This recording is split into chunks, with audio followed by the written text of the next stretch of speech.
Okay, hi, I'm Samantha Morris.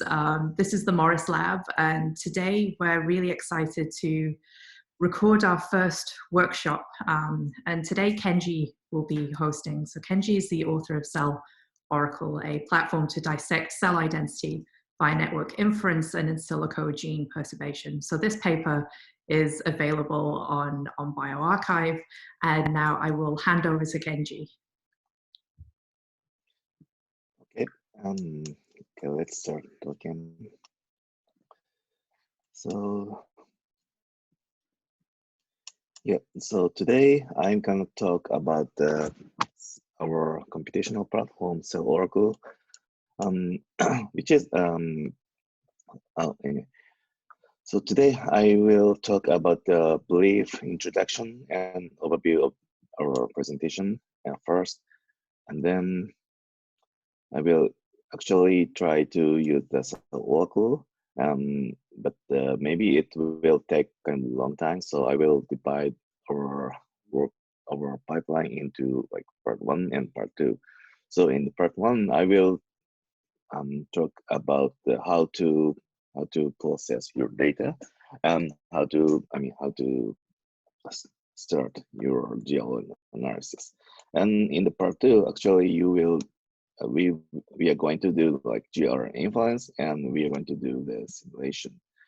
So anyway, I in the overview, I will explain what is the simulation and what is the GR inference.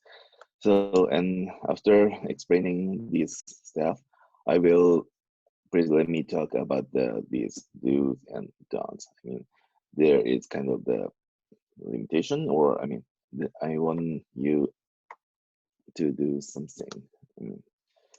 Okay, so first, please let me explain the general concept of our computational platform, CellOracle. So the CellOracle is the computational algorithm for the analysis of single-cell RNA-seq data and ATAC-seq data. And our aim is to infer the sample-specific gene regulatory network configuration. So, the gene regulatory network is really important for many biological events, and we want to reveal the mechanism behind the many biological events. And we are focusing on like cell reprogramming or cellular differentiation. So our strategy is like this. So the final aim is we want to construct the gene regulatory network. I mean, we define GLN like the network which like edge is the connection between gene, and each node is a single gene. For example, we are focusing on like the connection between transcription factor and its target gene, like this. So by analyzing single-cell RNA-seq data or single-cell ATAC-seq data, we aim to construct the sample-specific GRN. So the one of the unique point of our platform is we will use both single-cell ATAC-seq data and single-cell RNA-seq data. I mean, single-cell RNA-seq data is really useful to know this, sample gene activation, and we can reveal the cellular heterogeneity, or we can know we can get insight about the small rare cell population or something. But in many GR analysis, it can be problem.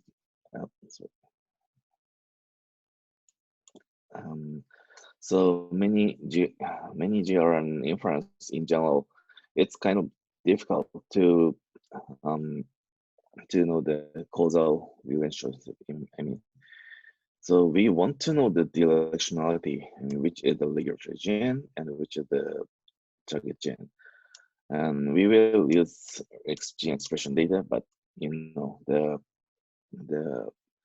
relationship, correlation is not always meaning the causal relationship. So we want to we will use the single cell ATAC-seq data to know the which to know the directionality.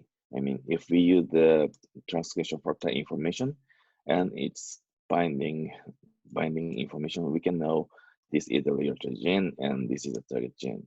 So in the first step, we will use the single cell ATAC-seq data to pick up active promoter enhancer element. And then we will scan the genomic DNA using the transcription factor binding database or transcription factor binding motif information. Then we will pick up these regulatory candidate gene. And then but we still need to pick up active connection. I mean, in this potential connection is not always positive. I mean, in one cell, maybe transcription factor 1 is not expressed, or maybe this factor cannot bind to this motif because of the epigenome inactivation or something. So we will pick up the only active connection using the single cell RNA-seq. So I mean, this is I will use the single cell ATAC-seq data. And next, and then next we will do we will use single cell RNA-seq data, and then finally we can get the gene regulatory network. So actually we'll use the computational method to do our inference. So first, as I said, I will use the ATAC-seq data. So in the first step, we need to use the ATAC-seq data. And then we will pick up the DNA sequence of promoter or enhancer element like this. So, in the ATAC-seq data, we can get the information about the open region or accessible region. So Kenji, if I can ask a quick question. So something that people might be thinking at this point, something they might want to know up front is, what data do they need to bring to the table? Do they need to bring their own single cell ATAC-seq data? What kind of single cell RNA sequencing data would they need for this? Yeah, so basically what we need is just two data sets. So one data is the single cell ATAC-seq data. So in the CellOracle,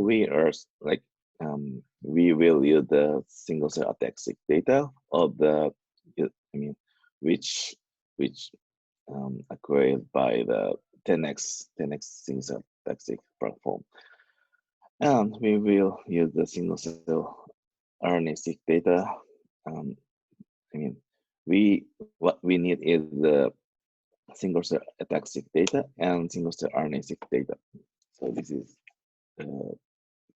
these two data set is important. But I will explain later. So if you do not have ATAC-seq data, we still have another option. We in the CellOracle, this analysis is already done with the publicly available ATAC-seq dataset, and you can use such built-in dataset. So the minimum dataset you need is just single cell RNA-seq data. Yes, so the user doesn't necessarily have to come with their own single cell ATAC-seq data, but it can be helpful. Yes.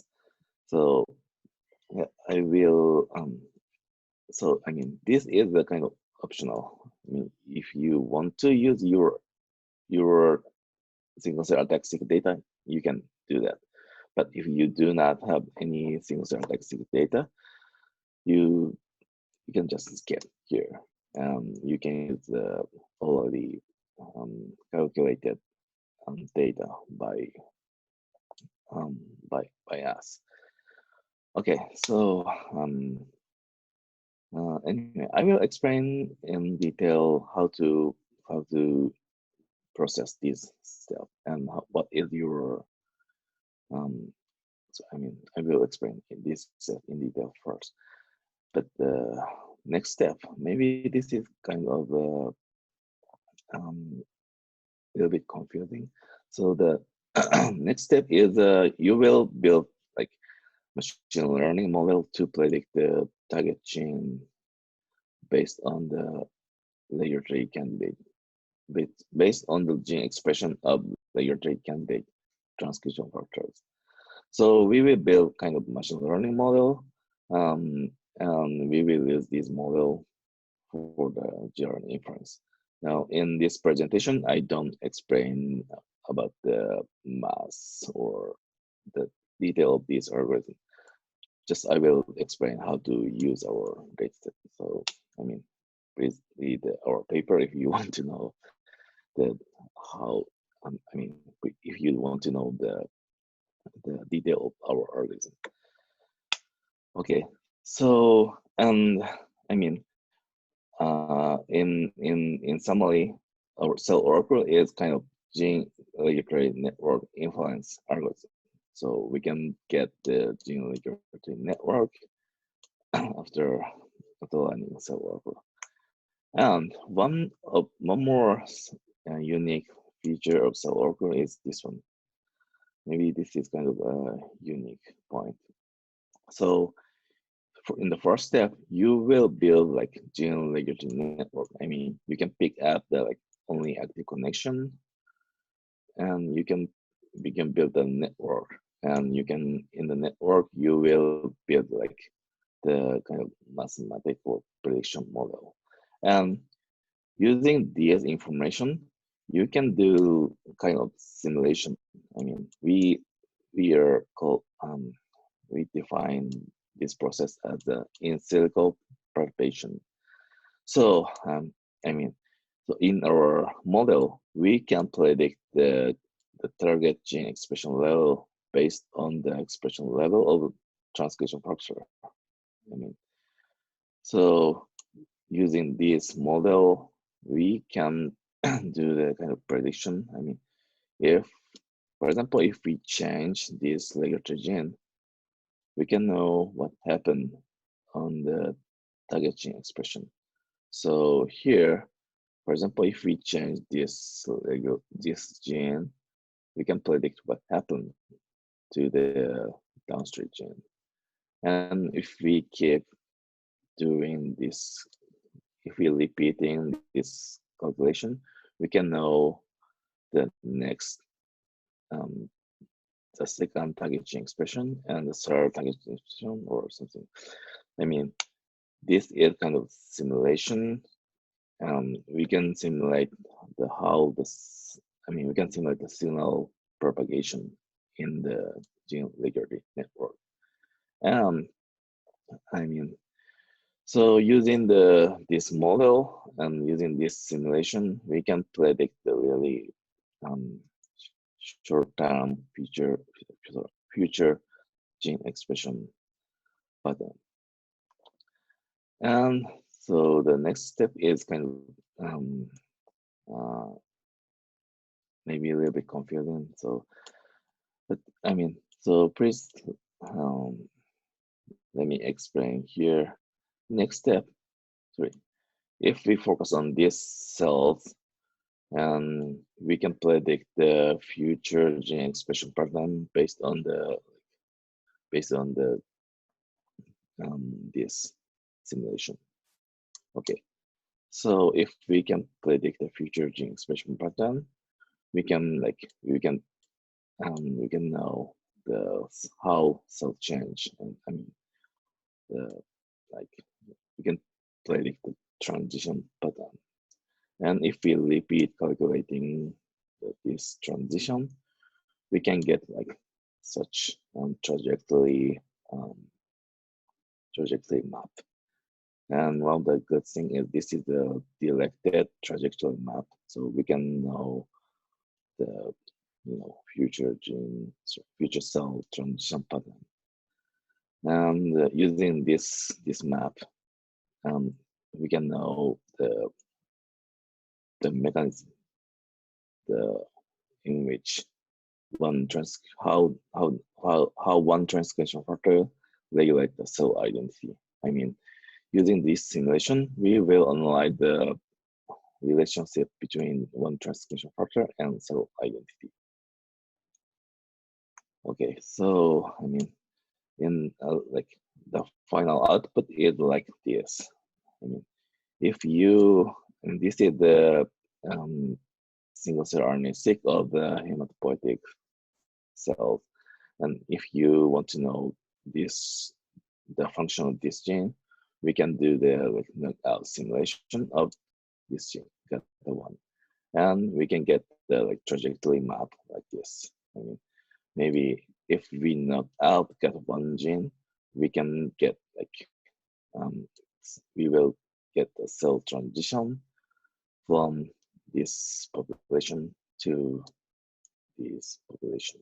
So hi Kenji. these, So sorry, another question that I've been getting a lot on CellOracle and on this concept in particular is transcription factors we know are prone to drop out in single cell RNA-seq. So we know they're expressed, but we don't detect them from in the analysis. So the question I get a lot is, how does this work when you have a transcription factor that's prone to drop out, and how does this analysis overcome that? Yeah, it's kind of really good question. I mean, it's really true that transcription factor expression level is really low, and many, and in the single cell RNA-seq data, there is a dropout, which is very important. We have some computational strategy to overcome this problem. So, like first, we will use we will use the mathematical model to infer the probability of this of the connection. I mean, so here, using this model, we will it's kind of hard to explain. I mean, we can repeat the calculation, and we will get the gene edge strengths over time, and then we can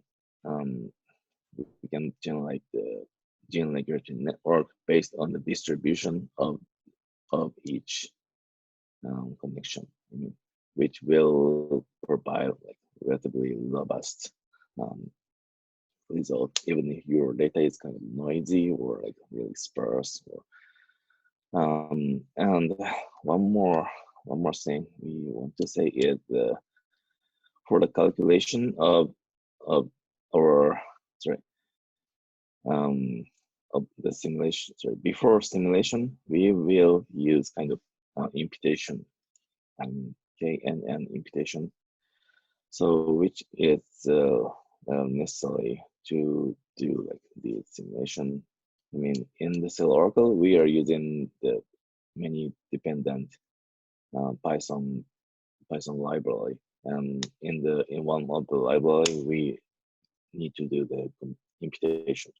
So hopefully we can get back to gene expression by the imputation. So if in the worst case scenario, if if one transcription factor expression is completely zero for all gene, it's impossible to analyze. So I mean, if you did not observe any expression level, it's possible to analyze. easily. So if you, I mean, I will say if your transcription factor expression is really low, it's still okay, but it's completely zero, it's no, not. Yeah. Yeah, and we did several analysis using this data set, and like this is the hematopoietic stem cell analysis, and we did like we are analyzing the transcription factor in this process, and actually we detect that many connection, even if their gene expression is kind of really low. Okay, let me go next. So I mean, our CellOracle is kind of we have like two processes. First, we need to do the gene RNA inference. Next, we will do like network analysis, and we will do the in silico perturbation. We can do simulation. So this is the main two process. But so before doing this process, we need to some kind of the preprocessing and data analysis here. So basically, what we need is like just two. One is the single cell ATAC-seq data, this one, and single cell RNA-seq data, this one. But as I said, if you do not have single cell ATAC-seq data, you can skip this one, because you can use our single cell ATAC-seq data set, which you can use this data generated by the publicly available dataset. So I mean, this step is kind of looks a little bit complicated, but you can do this process by just I mean, we provide Python notebook. So if you follow the notebook instruction, you can do everything. So I will do that. So Kenji, just a really general question here. So for a user who has, say, an RNA-seq data set of 50,000 cells, how long can they expect this pipeline to take from start to finish? So if you have like just single cell RNA-seq data, maybe it's take like 2 hours, I guess. It's usually depend on this process. I mean, single cell RNA-seq data process. In CellOracle, we need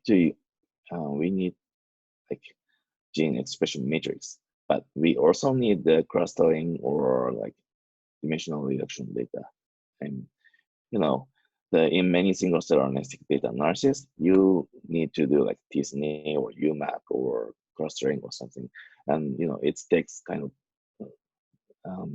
long time if your data set, but it depends on your data, and it depends on your aim of analysis.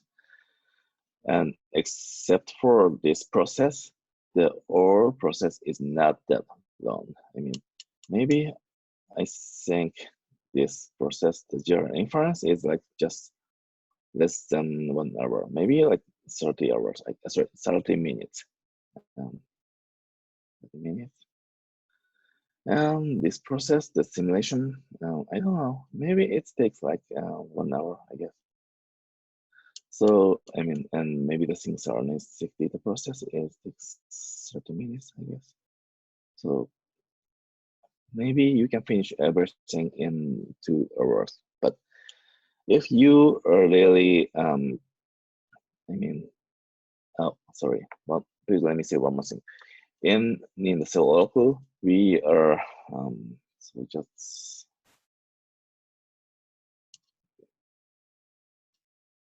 let me say one thing. So in the CellOracle, we are, can you see this screen? Yep. Yeah, okay. So in CellOracle, we using this library, scampy, and this library. So if you know how to use these libraries, maybe you can really quickly do our analysis. So I mean, the time depends on your experience or your skill of Python coding or this library. I mean, if you do not familiar with this library, maybe we need like 2 hours. But if you know Scampy or RNA velocity, it will take just like 1 hour or more or less. Okay, so okay, so we have the web documentation of the CellOracle here. So first, please look at this one. Maybe this is more. This is the you can find the useful information. GitHub page, we provide all of our CellOracle code. So I mean, if you are interested in the code or the algorithm itself, you can just see the source code. Maybe this is the best way to know CellOracle. We provide the bioarchive paper, so please look at this one. I mean, oops. And if you have a question about the code or if you have a problem, please post the question using the GitHub issue page here. Okay, so we can start analysis using the tutorial on the documentation here. So Kenji, before you go move to that part, the rest of the lab, are there any questions that you have? Is there anything you think we should highlight to users who are new to this? Several of you have successfully run CellOracle now. So any points you'd like to make or questions you'd like to raise? Kenji, can you talk a little bit about operating systems and what kind of operating system works best with CellOracle so we know when we start? Yes, thank you. Yeah, the first operating system is really kind of important. So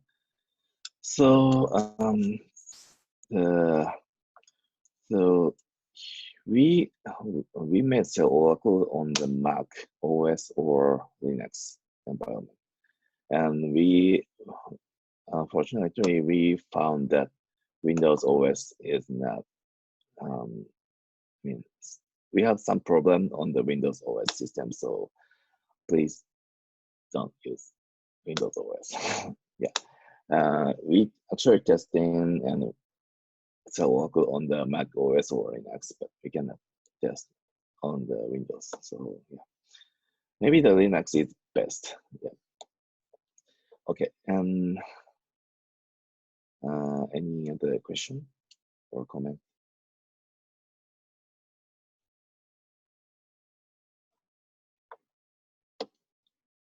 Yeah, maybe we can start analysis. Yeah, I guess. Okay. So I'm going to talk using the CellOracle documentation. So maybe you can just Google CellOracle and you can find this page, web page. So in documentation, I will provide the instruction on how to install CellOracle and how to use it and explanation of our code or something. So first, we need to install CellOracle. Yes, maybe. So yeah, like as I said, we need to install on the Mac OS or Linux.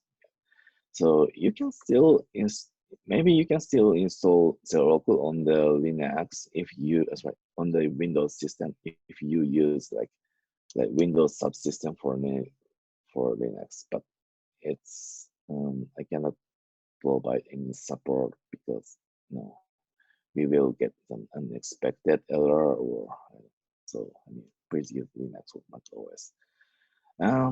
Maybe you will need the relatively large memory, like 8 GB or more, but it's completely depend on the size, dataset size.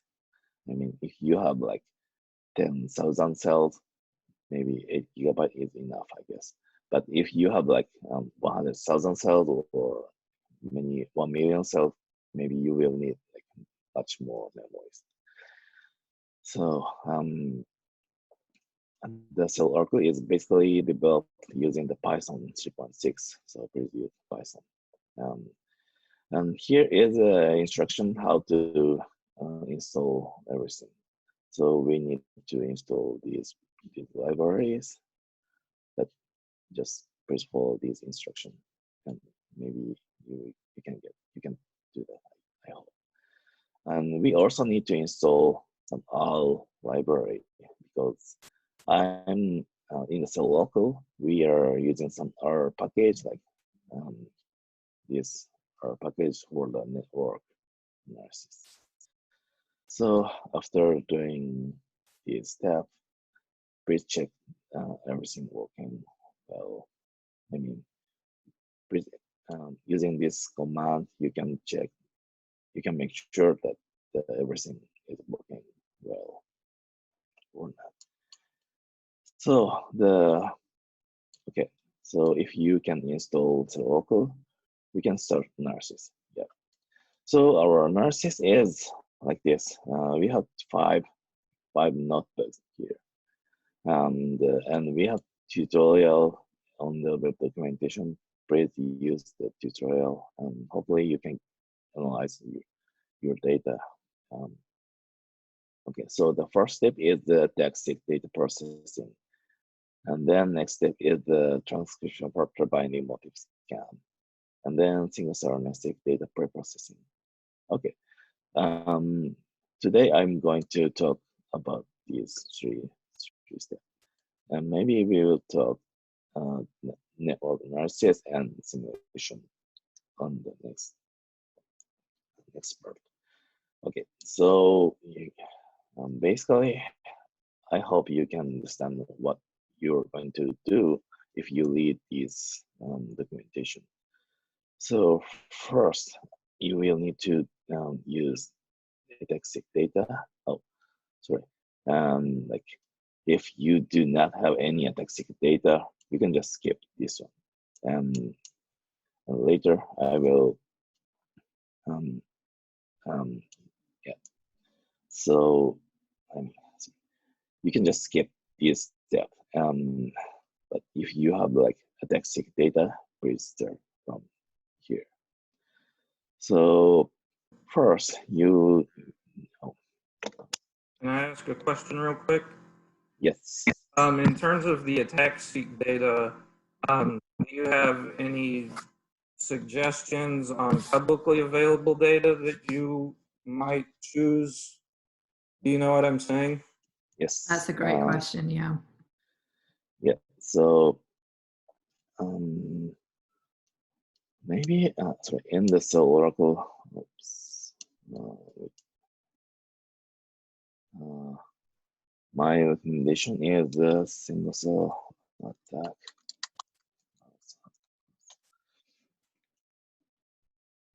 So this one, can you see these windows? The mouse single-cell ATAC-seq address, which provide many single-cell ATAC-seq data for many organs or many cell types. So maybe you can use this database. So you can easily download database from this web page, and you can start analysis. Yeah. Actually, we analyzed this data set or database, and we provide our result. So if you do not have any single-cell ATAC-seq data, you can start with this mouse ATAC-seq atlas data set, or you can just load the the result of our analysis of this set. Maybe this is the most easiest way. Yeah, I think another point to make here, Kenji, is so people are free to use the base GRN that you generated using that atlas. But in the paper, so it's buried deep in one of the supplementary figures. So it looks at actually, so Kenji's inferred GRN configuration from the liver using liver single cell RNA-seq data. And there he uses the base GRN, but he also compares that to a liver-specific single cell ATAC-seq data set, and it performs slightly better than the base GRN. So if you have any specific data sets, because especially for us reprogramming cell types, you're not going to find our favorite reprogrammed cell type in the currently available single cell ATAC-seq atlas. So that would be a good case to use our own data set, I think. Yep, exactly. And so our GRN inference step is like, in the first step, we will construct base GRN based on the single cell ATAC-seq data here. So,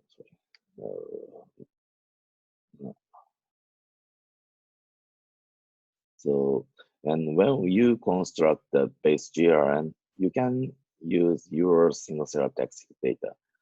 And if your single cell ATAC-seq data is really different from your single cell RNA-seq data, maybe it's gonna be kind of problem. So please use this, like if you are going to analyze like liver single cell RNA-seq data, please use liver single cell ATAC-seq data, or please use the single cell ATAC-seq data which include the liver. I mean, you can use like general whole body single cell ATAC-seq data for like to construct universal based GRN. But if your GRN is kind of sample specific or tissue specific data set, maybe you will get more better.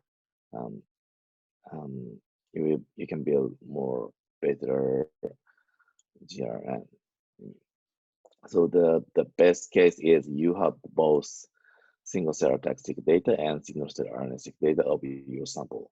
If you do not have single cell ATAC-seq data of your sample, you can download and use like the similar single cell ATAC-seq data of similar or kind of related sample. And if you do not have any related single cell RNA-seq data, please use our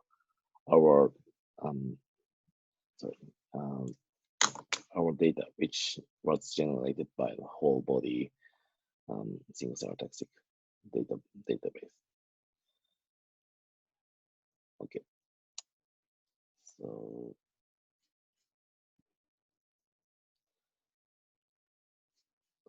Okay, so first,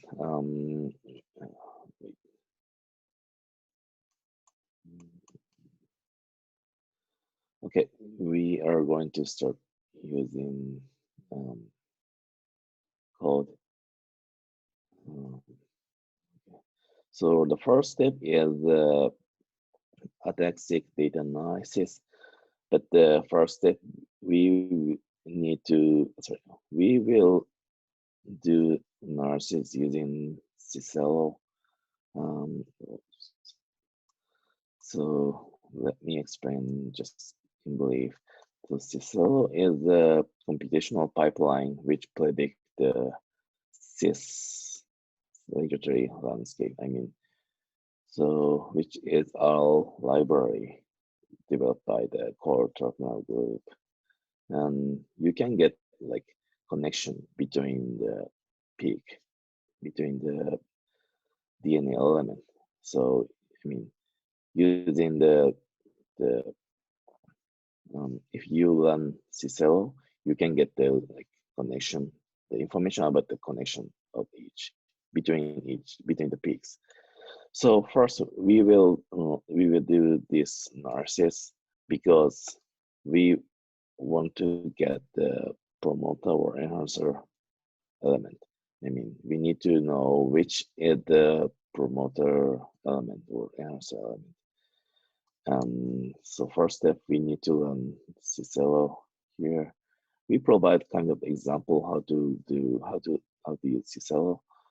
But if you, if you really know how to analyze Cicero, you can just do by yourself.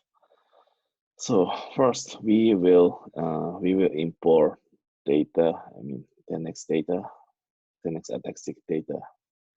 So so today I do not learn this program because it takes time. So just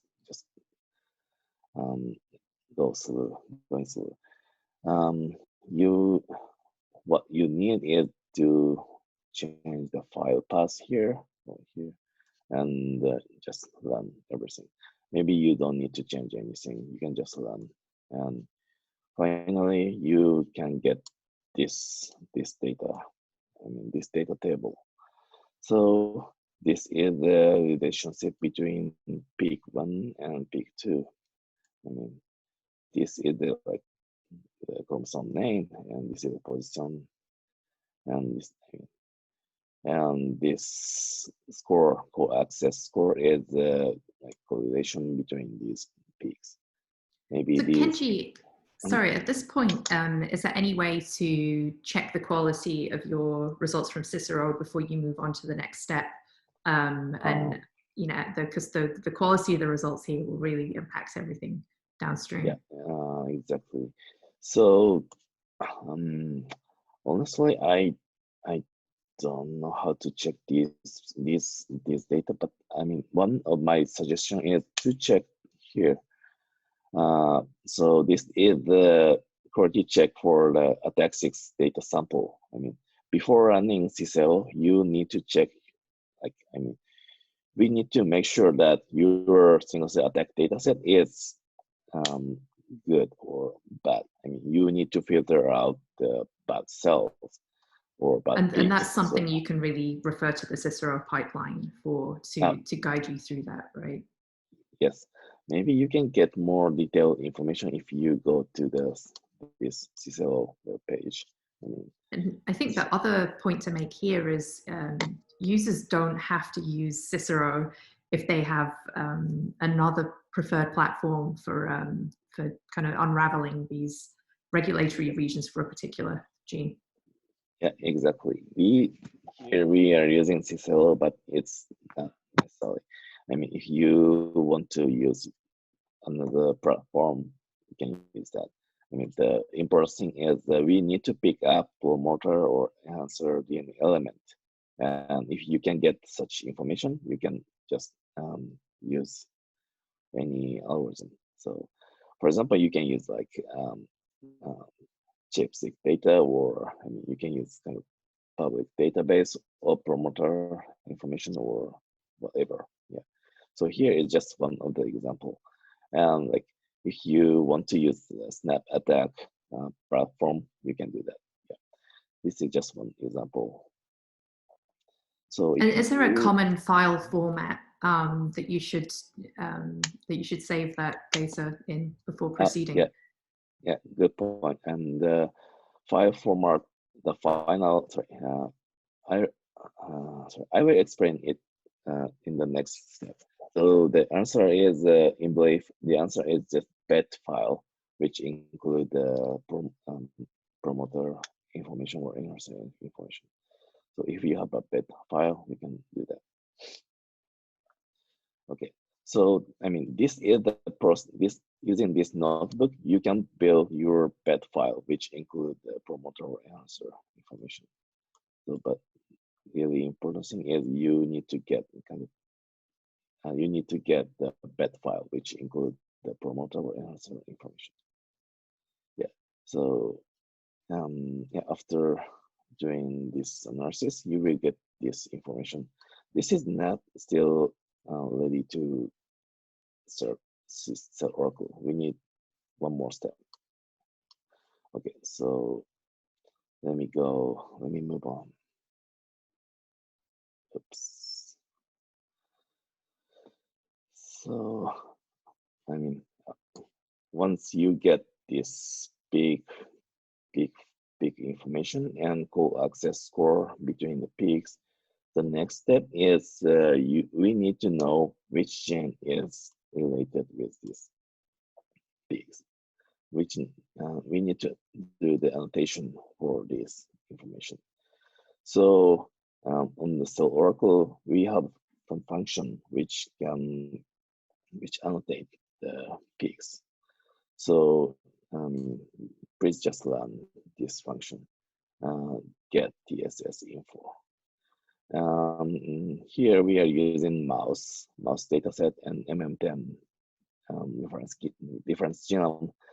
So if you run this function, you will get this one. I mean, this is the peak information. This is the annotated gene. So I mean, maybe this peak exists around the transcription starting site of this gene. So we will get the annotated peak. So, and then the next step is we will integrate this peak with this score. I mean, so but it's kind of really easy. Just run this function, integrate TSS peak with Cicero. So after this function, you will get the data frame like this. This is the peak name, DNA region name, and then they get the gene and target gene and co-access score. So we want to get the promoter or enhancer element. Here we will remove the weak connection. So you can change this threshold, but in the default, we recommend using 0.8. I mean, we will get the strong promoter or enhancer and then remove something else. So Kenji, what are the dangers of playing around with that threshold? So maybe if you increase the number here, maybe you will lose kind of connection. I mean, you in the CellOracle, we need to pick up promoter or enhancer element, but if you increase the threshold, you will lose weak connection. But instead, if you use lower number here, maybe you will get more noisy promoter or enhancer element, and as a result, you will get like many large number of candidate genes, so which will decrease the specificity of your base GRN.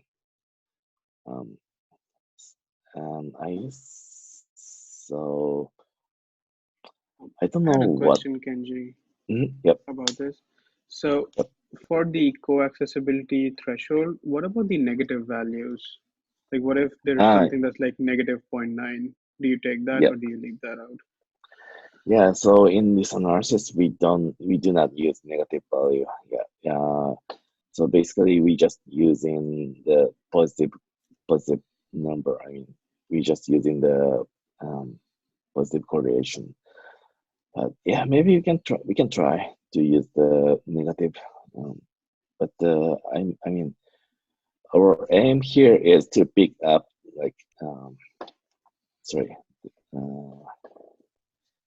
let me explain using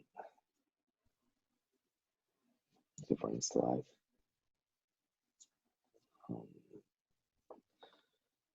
Oops.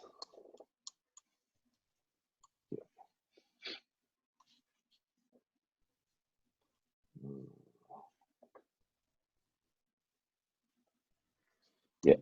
So our aim here is to pick up the final step. We need to do the motif scan. I mean, motif A and motif B, motif C exist in this area. So our really fundamental hypothesis is the active connection have to be in the open accessible area. I mean, if the chromatin structure is closed, we think the transcription factor cannot access to the lesion. So we are picking up TSS peak and peaks which have the positive correlation with the TSS peak. So I mean, if the co-accessible peak have the negative score, which means this peak is closed if the TSS is open. So I mean, maybe the negative score peak is not active score, I guess. So this is why we are just picking up the positive co-accessible peak.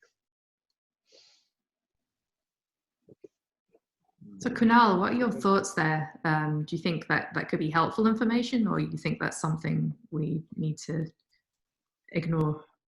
I think for a few, I think it depends on the transcription factor, because I think for pioneer factors which can bind in silent chromatin, and I believe silent chromatin shows up as closed chromatin in ATAC-seq. So there could be something interesting for when we're looking at those TFs. But for other transcription factors, which are like just these simple canonical transcription factors, it might not be as useful. But then it will still be tricky because closed chromatin has both silent chromatin and heterochromatin, and there's no way to just using ATAC-seq to differentiate between the two, I think. Yeah, I agree. You'd need some orthogonal analysis there, but it could be worth looking into. Maybe chip peaks or something. Mm-hmm. Yeah, I mean, if we can analyze like different kind of data, like high-seq or chip-seq or something else, maybe we can analyze. We can build best GRN from different viewpoint, I guess. So yeah, it's kind of interesting future direction, I guess. So yeah, here we're just using the single cell ATAC-seq data, and maybe we just focusing on the open accessible peak. Okay. Yeah. So yeah, the final. Anyway, if you run this code, the final outcome is like this: the peak ID and the gene short name, which are related to this peak. I mean, this gene is peak ID. Maybe this is the kind of promoter or enhancer of this gene. Okay, we can save this information and then go next.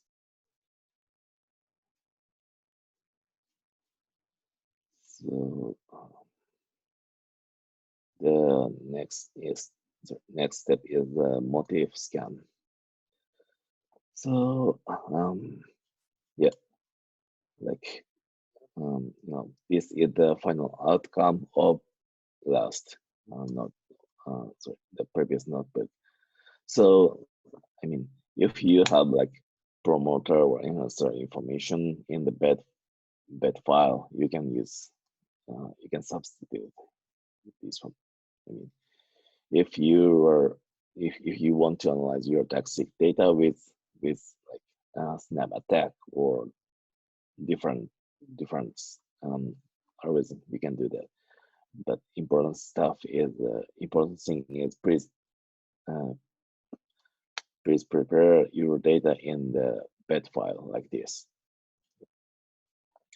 Okay, so next you can just check data. I mean, number of peak or number of peak lengths, and then remove the peaks if the DNA length less than 5 base, which is too short. And then so we can. So the next step is we will scan DNA sequence, and we try to find out the motif. So we need to install the reference genome. Please install with this command, which is really easy. Just run here. And if here we are using the MM10 dataset, mouse genome, but if you are going to analyze human dataset, you can just change the reference genome name. Okay, so after installing everything, you can start scanning for the motifs. So it's kind of really easy. We will use this code. We will make this class TFI, TF info class here, and then everything will done in this class TFI. So you can do the motif scan, just this function.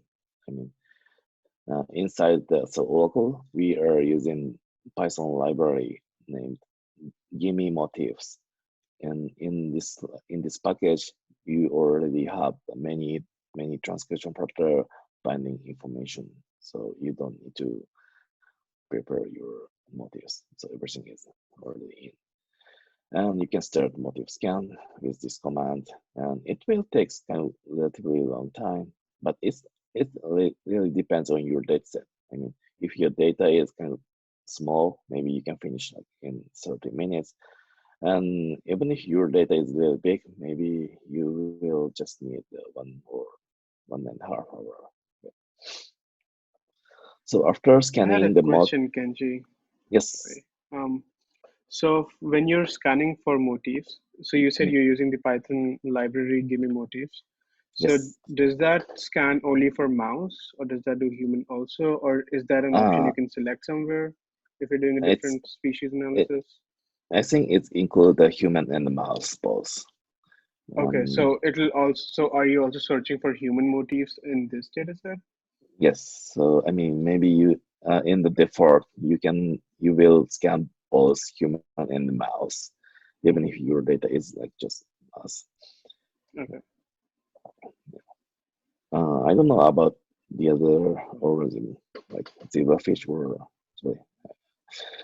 Yeah. Right. And do you also do de novo motif search or just BTFs? Yeah, basically we can do that, but in this tutorial we don't have any instruction. So I mean, in the future I will add. Yep. All right. Yep. So here is the result. Everything is stored in this object DFI. So this is one result. So for example, this is the sequence peak name, and this is the motif ID you identified. And this is the transcription factor which are related with this motif ID. And this is the score, and this is the position and stranding. Okay, so sometimes for example, in this peak, in this chromatin 10 and this peak, you will have multiple motifs like this motif. So yeah, you need to, and you also have the score here. And then in the next step, we will filtering the motif based on this score. So yeah, and I mean, we need to filter out the really weak weeks. We need to filter out the peaks which have the weeks, low score. And this thresholding affect the results. So maybe you can play around by changing this score. Yeah, but yeah, default number is 10.5. Okay, so finally you can get the filtered peak ID, and this is the target gene name. This in the data table, the regulatory gene, I mean transcription factor is shown like this. I mean, maybe this transcription factor do not have any motif in the peak, so because this is 0. But maybe this transcription factor AHR have one. AHR have a motif in this peak. So we will use this data frame for the next GRN calculation. I mean, this is the base GRN. So okay, you will save this one, and you can start. You can use this base GRN for the next analysis. And you know, we did like these analysis using mouse ATAC-seq, mouse ATAC atlas dataset, and we provide the base GRN. I mean, we provide this information for if you do not have any ATAC-seq data with your sample, you can use the base GRN, which was generated by our analysis. Okay, so you can save this one. Kenji, the columns in this data frame, are they meant to be just transcription factors or yes, all genes? I mean, so this. That's what I was spotting there, the AFP. Yeah, yeah, I don't know. So this gene have to be transcription factor, but this factor exists in the database of Motif, the Motif database. So I mean, maybe some people annotated like this factor is have the kind of activity for the it's I don't know. I mean, so potentially at this stage within this data frame, we could restrict this to known transcription factors and transcriptional regulators. Yes. Yep. Okay. Maybe you can just do that. Yeah. But now we include all of the gene if the gene exists in this database. I mean, okay. Maybe Understood. this gene are reported to have like kind of DNA binding activity, I guess. You know, maybe in our analysis, we try to pick up the transcription factor, but we still need to pick up like transcriptional regulator. So yeah, it's a really good point because you don't want to limit yourself just to known transcription factors because you could be missing a lot of information there. Okay, so I mean, yeah, you can check your data by looking at this table. Okay, so the next, let me go to the next step if you don't have any question.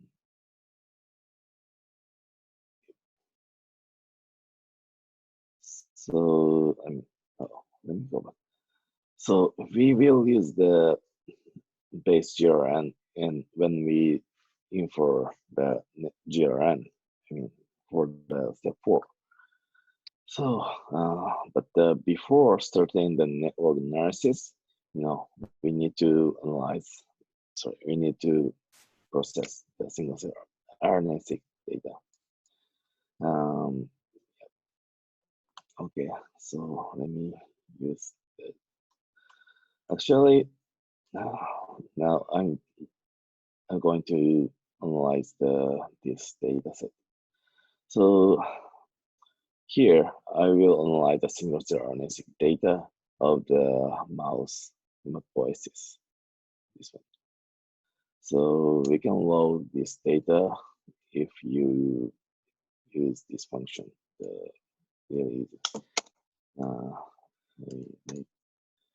So this is the cell number is 2,730 and gene is 3,000. So I think this is kind of the normal single cell RNA-seq data, not too big, not too small, which is good. And I'd add there that this is a fun data set for people to, you know, if they're interested in using CellOracle and want to play around with it, it's a good data set for that. Yep, it's really good. So I highly recommend to try this data set for the to learn how to use CellOracle. Okay, so first we we will do some kind of filtering and normalization or something. So, it's kind of like a normal process of the single-cell RNA-seq data. And like, if you want to use totally, here we are going to use the ScanPy MP. But if you want to use like Seurat or something else, you can do that. Just, this is just kind of example. And I will explain how to use Seurat later. Okay, so first we will do the filtering, and just remove the gene which have the really low count, and we will do normalization using the UMI count. So yeah, and then we will do the filtering out. Sorry, no. We will count the variable. We will pick up the highly variable genes. So usually we pick up top 2,000 gene or top 3,000 gene or something. Because if you have like too many genes, it takes more time, and which will, which is not good. And then we will, after removing these genes, we will do the normalization again. So, and then the log transformation or scaling, these are kind of normal process for the single-cell RNA-seq. And do PCA. Yeah, and do the dimensional reduction and clustering. Oops.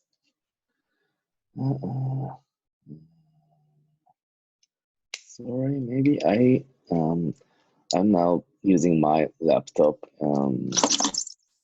Maybe okay, anyway, sorry. Let me keep going. Just using the previous data. I will try this better. So after doing PCA, we can calculate the dimensional reduction using the dimensional reduction and the clustering. So I'm doing PAGA algorithm to construct such dimensional reduction plot. So this is kind of looks like the branching shape. Maybe this represent like gene cell differentiation. Oh, okay. So after doing dimensional reduction, we can check like gene expression of marker gene. Based on the marker gene expression, we will do the we will name each cluster. Yes. Pause there quickly, Kenji. So does everybody understand the significance of this step in the analysis? It might seem completely obvious, but really we want to take our single-cell RNA-seq data set and we want to identify these transcription distinct clusters, because then we'll infer the GRN configurations on a cluster by cluster basis. So you get this sample specific gene regulatory network configuration. So the quality of the analysis at this stage, I would emphasize, is really, really important for the end result. Would you agree, Kenji? Yeah. Sorry, I should explain that. For the next step, we will analyze the gene regulatory network after for each cluster. We will get the cluster specific GRN. So here we need to get really the clustering algorithm is really important. So in the next step, we will compare the GRN configuration. By comparing these cluster, or this cluster. So it's really important to get the good clustering result here, and which depends on your aim or your data set or your species or something.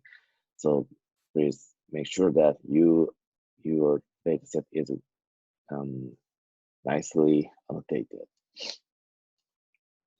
Okay, here we are using the hematopoiesis dataset. So we have like many different cell types, erythroid or granulocyte or GMP or something. Maybe these are kind of stem cell-like cluster, and these groups are differentiated cluster. So we will compare the difference between these cluster. Okay. If you want to, have the annotation for different scale, it's possible. I mean, you can like divide each cluster into like really small cluster, and you can compare each of them. But you can also do you can divide the cell roughly like this and compare roughly. I mean, the unit or like number of cells can be changed depending on your aim or depending on your data set or depending on your size of your What's data. the minimum number of cells you need within a cluster? I think it's kind of maybe 50 or honestly, it probably I don't depends know. on the quality of the data set as well. Exactly, yeah.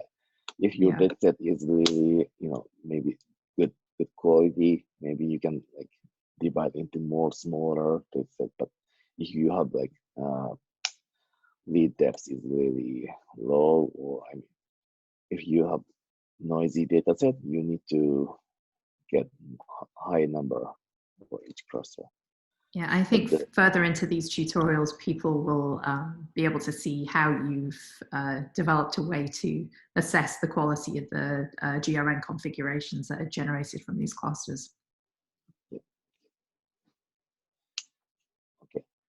One more thing I recommend to do is, in the later analysis, we will do the GRN inference. So if you, here we are going to focusing on this trajectory. This is the myeloid cell cluster. So if we are not interested in these cluster, so we can remove this cluster. If you do not have, if you have like kind of contamination, or if you are not interested in one group, you can just remove here. Such filtering will help to reduce the calculation time and memory usage. Okay, so we save the single-cell RNA-seq data here. Okay, and maybe ready to go for the GRN inference. But let me explain one more option. So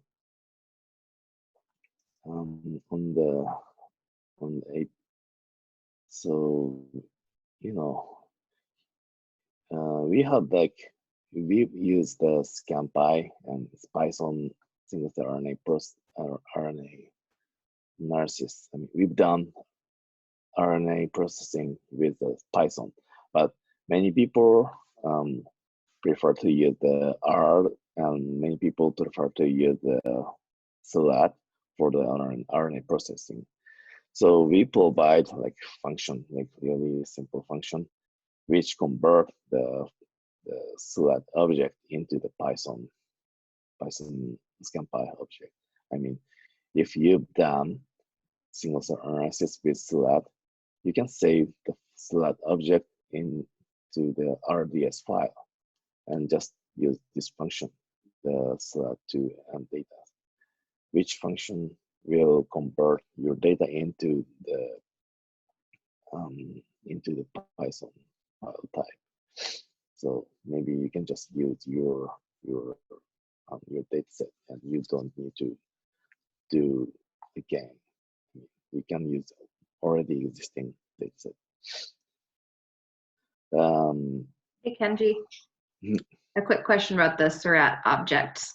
Yep. Are there any sort of constraints on Seurat objects that you should take into consideration before trying to use an object? Yeah, thank you for asking. This is a good question. So we here maybe the biggest constraint is you can use like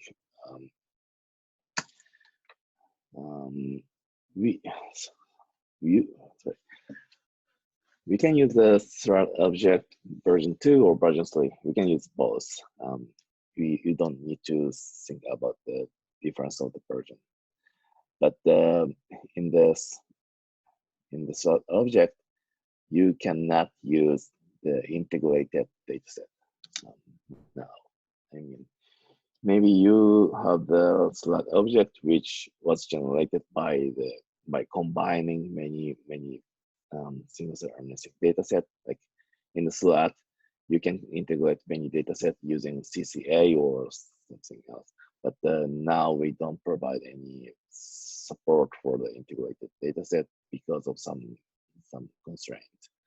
I will explain why we cannot use the integrated dataset in the next presentation. So this is kind of problem, and maybe we can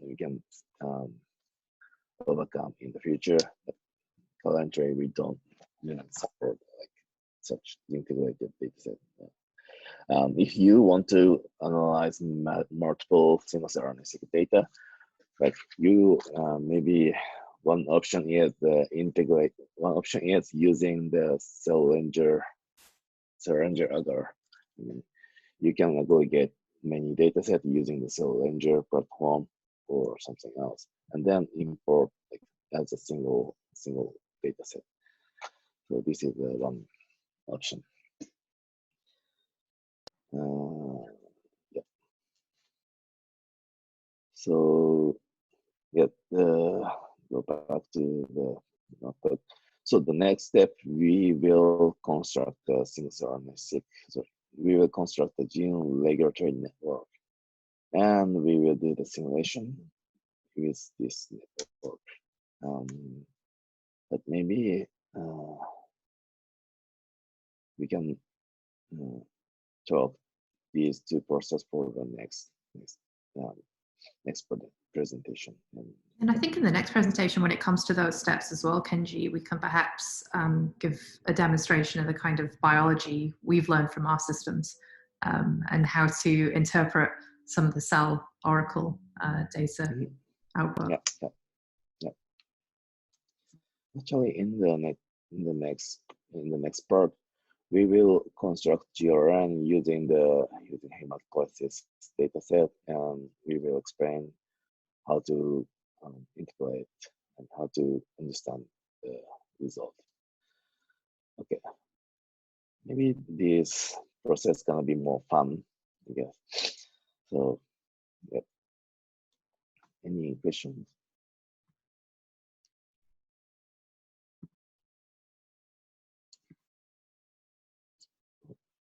Okay. So does anybody have any questions so far? Because that's really mostly, focusing on how to process your data sets to, like Kenji says, get to the fun part of the analysis. So one question I had was you select the top 2,000 to 3,000 most variable genes for the next step of the GRN inference. What if your favorite gene in your analysis is not part of that top 2,000 to 3,000? Yeah, you can just go back to the filtering process and you just recover your gene. You can do that. I mean, the aim of this filtering is just remove the housekeeping gene or non necessary gene or something. And if your gene of interest is not in the list, maybe you can just go back and you can just put it back to the list. Yeah. But one thing I recommend to do is just removing, you can use 2,000 gene or 3,000 gene or 1,000 gene, but maybe you cannot use like 10,000 gene or 15,000 gene, maybe because it will increase the number of calibration time, and it will increase the it will make it worse, make usual and worse. So the filtering process is kind of important. So please use just top 1,000 gene or 2,000 gene. And I mean 2,001 is fine, and 2,000 and plus 1 or 2 or 3 is fine. But please do not use like 10,000 or something. You're saying less is more, because intuitively you think, okay, the more genes I throw at this, I'm going to get a better result. But you're actually saying that, if we're careful about the QC up front, so it really matters what pipeline you're using and how well you're using that pipeline going into the next steps. Yeah. And like, oh, sorry. Sorry, I just had a question about, so this is about actually the first step, about the single cell ATAC pre-processing. You load, so I was just looking at the notebook, and it seems like you load the matrix file, which is from Cell Ranger, right, for Cicero.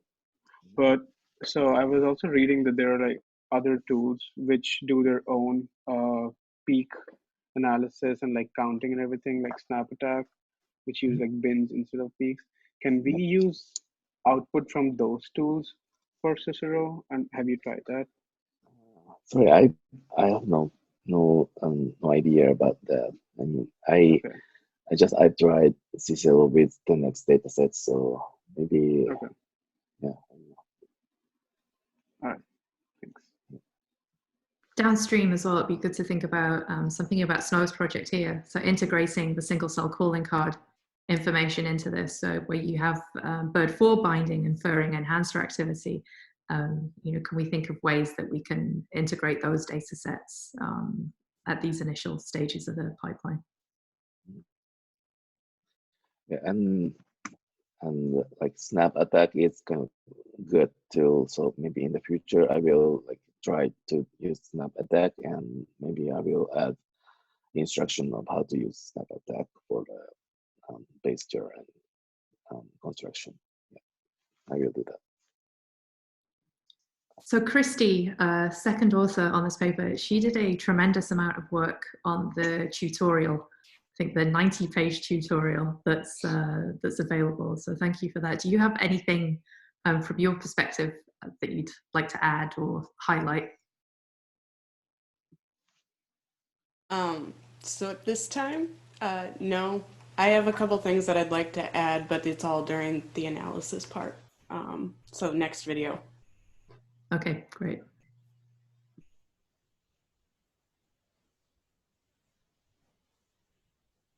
Okay. Maybe we can finish the first part, and see you next video. Yeah, see you next week. We'll pick up again. Thanks, Kenji. Yeah, you're welcome. Okay, thank you so much.